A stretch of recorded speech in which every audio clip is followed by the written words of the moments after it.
চাঁদপুরে আড়তগুলোতে কমেছে ইলিশের আমদানি, ফলে বেড়েছে দাম। সাধারণ ক্রেতার ক্রয় ক্ষমতার বাইরে এর দাম। মার্চ এপ্রিল 2 মাসে জাটকা সংরক্ষণ অভিযান শেষে 1 মে থেকে নদীতে মাছ ধরতে নামে জেলেরা। কাঙ্ক্ষিত ইলিশ মিলছে না তাদের জালে। অপরদিকে সাগরে অভিযান থাকায় চাঁদপুরে পাইকারি বাজারগুলোতে ইলিশের আমদানি একেবারেই কম। ক্রেতা সাধারণের ক্রয় ক্ষমতার বাইরে এখন ইলিশের দাম। তবে নদী বা বিভিন্ন জলাশয়ে চাষকৃত রুই, কাতলা, মৃগেল, পাঙ্গাস, চিংড়ি ও ছোট জাতের মাছ দেখা যাচ্ছে আড়তগুলোতে। মার্চ এপ্রিল 2 মাস ব্যান পিরিয়ড শেষে 1 তারিখ থেকে আবার মাছ ধরা শুরু হয়েছে।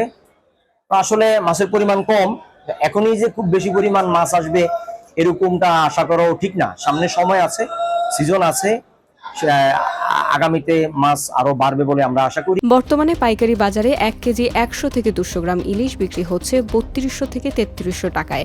8 থেকে 900 গ্রাম ইলিশের বিক্রি হচ্ছে 2800 থেকে 3000 টাকায়। 500 থেকে 700 গ্রাম ইলিশ কিনতে হচ্ছে 1800 থেকে 2000 টাকাতে। নদী বা বিভিন্ন জলাশয়ে চাষকৃত 1.5 থেকে 2 কেজি রুই, কাতল, কারফিউ, মৃগেল বিক্রি হচ্ছে 300 থেকে 350 টাকা কেজিতে। চিংড়ি বিক্রি হচ্ছে 1200 থেকে 1300 টাকা কেজি দরে। এখন মাছ কম থাকার কারণে মাছের দাম একটু বেশি আর কি। তো আমরা আশা করতেছি হয়তো মাসখানেক বা 2-1 মাসের মধ্যে মাছের আমদানি হতে পারে।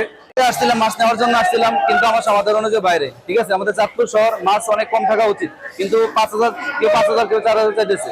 তবে ইলিশের দরদাম নিয়ে ক্রেতা বিক্রেতাদের মাঝে রয়েছে মিশ্র প্রতিক্রিয়া।